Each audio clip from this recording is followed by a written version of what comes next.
সরকার নারী ও শিশু নির্যাতন দমনের জন্য একটি ট্রাইব্যুনাল করেছে। এটা কি আমরা সবাই জানি? এটার অর্থই হলো নারী এবং শিশুরাই সমাজে পিছিয়ে পড়া এবং তাদের নির্যাতন সবচেয়ে বেশি হয়ে থাকে।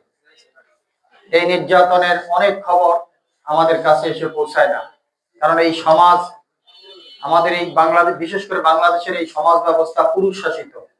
আমাদের যদিও রাজনৈতিক দলের নেতৃত্বে, বৃহৎ রাজনৈতিক দলের নেতৃত্বে আছেন নারীরা, তারপরেও এই সমাজ ব্যবস্থা পুরুষ শাসিত। আপনারা খেয়াল করবেন, আমাদের গৃহ পরিচারিকা, বিশেষ করে গৃহ পরিচারিকার 90% হয় নারীরা, মেয়েরা। তারা কিভাবে প্রত্যেক পরিবারে নির্যাতিত হচ্ছে, এটা আমরা প্রত্যেকেই যার যার পরিবার থেকে নিশ্চয় আমরা অনুধাবন করি, হয়তো কেউ কেউ এই অনুধাবন করি না। আজকে আমাদের প্রধান তথ্য কর্মকর্তা ভোলা, তিনি আমাদেরকে কিছু ভিডিও চিত্র দেখিয়েছে। যেমন একটি গ্লাস খেলাধুলার মধ্যে যখন পড়ে যায়, ভেঙে যাওয়ার পর যে ধমকটা দেওয়া হয়, সাথে সাথে ওই শিশুর মনটা ছোট হয়ে যায়। এটা আমরা যদি একটু অনুধাবন করি, আমরা অনুভব করব। একটা বাচ্চা যে গৃহ পরিচারিকা, একটা ছেলে যখন খেলতে যায়, তাকে যখন ধমক দেয়, আলটিমেট পরিস্থিতি আরো খারাপ হয়, তার মনের মধ্যে প্রভাব পড়ে। এই মনের প্রভাবটাই মানসিক বিকারগ্রস্ত হয়, মানসিক ভাবে সে বেড়ে উঠতে তার জন্য সমস্যা হয়। এগুলোকে আমরা অনুধাবন করব। এটা আজকে এই সাংবাদিকদের প্রেস ক্লাবে আলোচনা করার অর্থই হলো, এই সাংবাদিকদের মাধ্যমেই এটা আমাদের পুরো এলাকায় ছড়িয়ে পড়বে। কারণ সাংবাদিকরাই সংবাদ পরিবেশন করে, সাংবাদিকদের মাধ্যমেই এই সংবাদগুলো, এই বক্তব্যগুলো সারা এলাকায় ছড়িয়ে ছিটিয়ে পড়বে। আমরা যার যার এলাকা থেকে সেইভাবে যার যার বাড়ি ঘর যেখানে আছি সেখানেও আমরা বুঝাবো। বিভিন্ন প্রতিষ্ঠানেও যদি এই ধরনের প্রোগ্রাম হয়, সচেতনতামূলক প্রোগ্রাম হয়, সেখানেও মানুষ সচেতন হবে। আমাদের মানসিক পরিবর্তন আসতে হবে। আর বাল্য বিয়ের ক্ষেত্রে যেই সমস্যা আমাদের সমাজ ব্যবস্থায়, সেটা হলো অর্থনৈতিক সমস্যার কারণেই আমাদের বাল্য বিয়েটা হয়।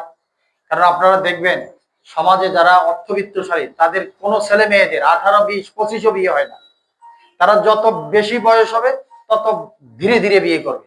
আমাদের এই অর্থনৈতিক দৈন্যতার কারণে এই সমস্যাগুলো হয়, যার জন্য আমাদেরকে খেয়াল রাখতে হবে যে আমাদের ছেলে মেয়েদেরকে শিক্ষিত করতে হবে। শিক্ষিত যখন আমরা করব, তখন ছেলে মেয়েরা, বিশেষ করে মেয়েরাই বিয়ের ক্ষেত্রে অনাপত্তি জানাবে, পরিবারকে বুঝাবে যে আমাকে এখনই বিয়ে দিও না, আমার পড়ালেখা শেষ হোক, আমার নিজের পায়ে নিজে দাঁড়াই, আমি একটি কর্মসংস্থানের ব্যবস্থা করি। সেই ক্ষেত্রে আমরা চেষ্টা করব আমাদের ছেলে মেয়ে, বিশেষ করে যাদের বোন আছে, ছোট বোন, যাদের মেয়ে আছে, যাদের এরপরও নাতি নাতনি আছে, তারা চেষ্টা করবো তাদেরকে শিক্ষিত করতে। আমাদের শিক্ষিত সমাজ ব্যবস্থা যখন হয়ে যাবে, তখন আমাদের এই বাল্য বিবাহ কমে আসবে। তারপরেও শিক্ষিত হওয়ার আগ পর্যন্ত আমরা যার যার ক্ষেত্রে চেষ্টা করব যে বাল্য বিবাহ প্রতিরোধ করতে। সেই ক্ষেত্রে আমাদের সরকারি প্রশাসন যন্ত্র আছে, আইন শৃঙ্খলা বাহিনী আছে।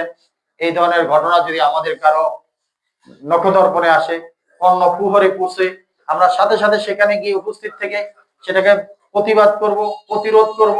প্রয়োজনে প্রশাসনের সহযোগিতা নিব, রাজনৈতিক দলের নেতৃবৃন্দের, জনপ্রতিনিধি, সমাজপতিদের সহযোগিতা নিয়ে আমরা এগুলো প্রতিরোধের চেষ্টা করব।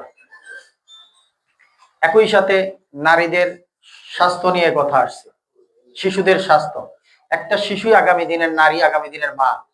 এখনই যদি তার স্বাস্থ্য বিকারগ্রস্ত হয়, তার মানসিক যে শ্রীবৃদ্ধি, মানসিক মেন্টাল বিল্ড আপ, এটা যদি ধীরে ধীরে উন্নতি না হয়, ডেভেলপ না করে, তাহলে তার যেমন সমস্যা, তার কাছ থেকে আমরা যেই আগামী প্রজন্ম পাবো তার জন্য আরো সমস্যা। তার মানে আমরা একটি অসুস্থ প্রজন্ম আগামী দিনে পাচ্ছি।